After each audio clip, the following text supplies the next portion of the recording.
Welcome, everyone is a NOKIA 2.3 and today I will show you how to format the SD card.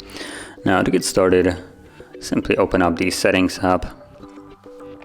From there, navigate down to storage and you should see your SD card.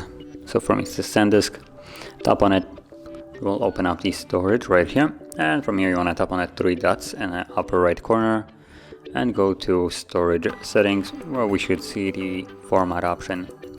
Tap on it and it will give us a message that performing this will remove all the data from the card, and if there's anything that you would like to keep, you might want to back it up before, otherwise you will lose it permanently.